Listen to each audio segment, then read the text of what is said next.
Azərbaycan Respublikasının Prezidenti İlham Əliyevə, Azərbaycan Baş Prokuroru, Respublikasının Baş Prokuroru Kamran Əliyevə, Daxili İşlər Naziri Vilayət Eyvazova,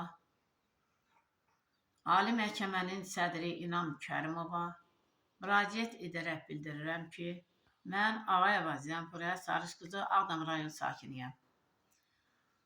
Bərdə rayonun Şöralı kəndində məskunlaşmışıq. 2022-ci ilin iyul ayının 28-dən 29-una keçən gecə Mingəçevir Qres Kadrlar Şöbəsinin rəisi Firuzə Cəbiyeva, bacısı Nərgiz Cəbiyeva, qardaşı oğlu Ramin Cəbiyev, oğlum Nurlanın evinə gələrək qızı Aysu ilə plan qurub və planlı surətdə həmin gecə oğlumu qətlə yetirmişlər. Yol kameralarına baxılmayıb, qonşunun kamerası var, baxılmayıb, qonşudan qapıda heç bir iz götürülməyib, evdən kiminsə başqa şəxsin, yad şəxsin gəldin heç bir iz götürülməyib. Bərdə rayon prokurorluğu heç bir istintaq aparmadan bir-iki qonşu danışdırıb, qonşu da hamısı deyib ki, biz Nurlanı, yəni bir mədəni, qarğıkeş bir insan kimi tanıyırıq. Hələ biz o adamın ailəsindən heç bir səs eşitməmişik. Yəni, hər kəsə kömək eləyən, möhtəbər bir insan olubdur. Ayrı heç kimdən heç bir izahat götürülməyib. Əvvəllər Firuzə deyirdi ki, get düşmənini tap mənə, mənim qızım öldürməyib. Sonralar necə ola bildi ki, Tural Rızayevdən anlatsız rəyi alandan sonra mənə dedi ki, qız özü öldür. Hadisənin müəyyən hissəsini uşaqlar görüblər. Uşaqların gördüklərin heç birisi nəzərə alınmadı. Lakin 4 yaşlı İbrahimlə Bərdə rayon müstəntidi, prokurorluğun müstəntidi Fərid Xəlilov onu heç bir psixoloq gətirmədən özü danışdırıb, onun haqqında rəylər yazıb. Və bu işi yekunlaşdırıb, göndərdilər Gəncə Ağır Cinayətlər Məhkəməsinə. Gəncə Ağır Cinayətlər Məhkəməsi mənə orada heç bir icazə vermədilər ki, mən şahidlərə suallar verəm, mənim ixtiyarım olmadı. Lakin cinayətkarın valideyni Firuzə Cəbiyevəyə istədikləri qədər icazə verdilər. Zərər çəkən tərəfə heç bir kömək etmədilər. Axırda da Rasim adlı şahidin ifadəsi olmadan, özündən yalandan Bərdə Gəncə Ağır Cinayətlər Məhkəməsi ifadə yazıb, qərar çıxardıb, qızı azad etdi. Mənim sizdən xahişim budur ki, bu iş yenidən ibtidai istintaqa qaytarılsın və yenidən araşdırılsın. Fərid Xəlilov haqqında ölçü götürülsün. Fərid Xəlilov bizim ilkin hadisə yerinə gəlməyib, lakin protokola qol çəkib. Sonra bunun Gəncə Cinayət Məhkəməsinin o saxta verdiyi qərar haqqında xahiş edirəm ölçü götürəsiz. Həmin hakim cəzalandırılsın. Bundan sonra mən onu naləş qalıb, verdim apelasiya məhkəməsinə. Apelasiya məhkəməsinə ayın 29-u günü ittihamçı prokuror zərər çəkən tərəfə olmaqdansa ittihamçı prokuror vəsadəti alıb, vəsadətə eyhamla gülüb və zalda müraciət etdi ki, bunlar əsassızdır.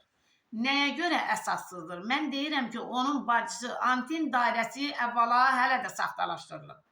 Antin dairəsində Qərənfilin telefon nömrəsi çıxıb, Qərənfil Firuzənin bacısıdır, lakin həmin axşamı orada olmayıb. Onun telefon nömrəsi nə üçün Bərdə rayonunun Divanlı kəndində görükür? Bu bir. Sonra Bahadur adlı Bərdə rayon yol polis qaysı Ramin Cəbiyev Nurlangilə gələn dəqiqəsində onunla neçə dəqiqə danışıb. Sonra Nurlangildən qayıdıb Mingəçevirə çatandan sonra neçə dəqiqədə orada da yenidən Bahadurla danışdırılıb. Deməli, onunla danışdırılması araşdırılmadı. Yolda, yol polis qaylarla heç birinə orada postdan heç bir kamera açılmadı. Heç kim izlənilmədi. Heç bir maşın izlənilmədi. Nəyə görə izlənilmədi?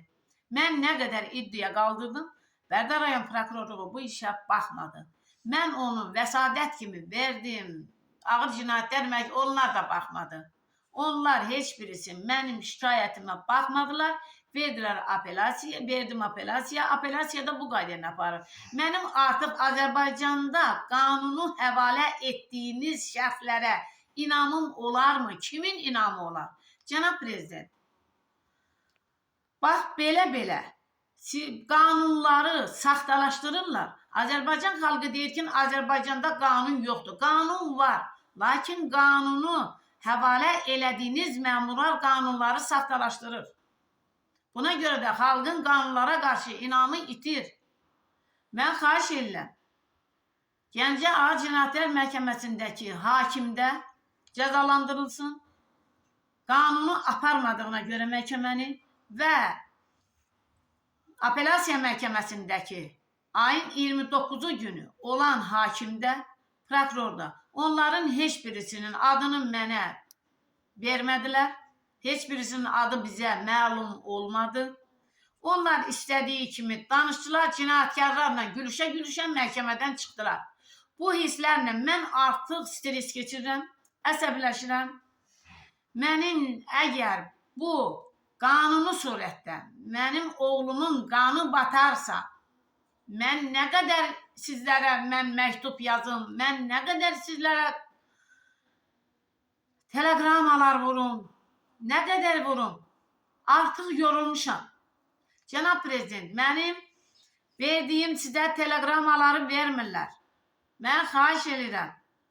Xahiş edirəm, məni qəbul edin. Mən olan hadisəni olduğu kimi sizə deyim. Hadisə necə olub və bu məmurlar necə saxtalaşdırırlar? Mən xahiş edirəm. Xahiş edirəm, məmurlar haqqında ölçü götürün. Mənim verdiyim tələbləri yerinə yetirsinlər. Əgər mənim oğlumun qanı batarsa, mənim verdiyim bu tələblər yerinə yetməzsə, Cənab Prezident, mənim artıq həyatda itirəcəyim heç nəyim qalmayıb. Mənim gözümün ağı qarası bir oğlum. Mən oğlumun yanında yaşaya bilmədim. Mən şəhidin anasına oturdum, orada şəhidin anasının yanında oturdum ki, şəhid ölüb anasına baxım. Əgər mən də oğlumun yanında olsaydım, mənim oğlumu Firuzə kimin cinayətkar məmurlar öldürməzdi. Həmin axşamı Firuzə orada olubdu. Heç olmayanı mənə zəng eləyərdi. Dərdi, gəl həkimə apar uşağını. Nə görə mənim işığımı söndürüb, bir oğlumu öldürüb, məni işıqsız qoyubdu. Mənim artıq həyatda itirəcək heç nəyim qalmayıb. Artıq mənim tələblərim yerinə yetirilməsə, mən bu işin sonunu gözləyirəm ki, oğlumun qanı batmasın. Beynəlxalq məhkəməyə kimi də gedəcəm. Orada da əgər bu ədalət bərpa olunmazsa, özümü beynəlxalq məhkəmədə yandıracam, öldürəcəm.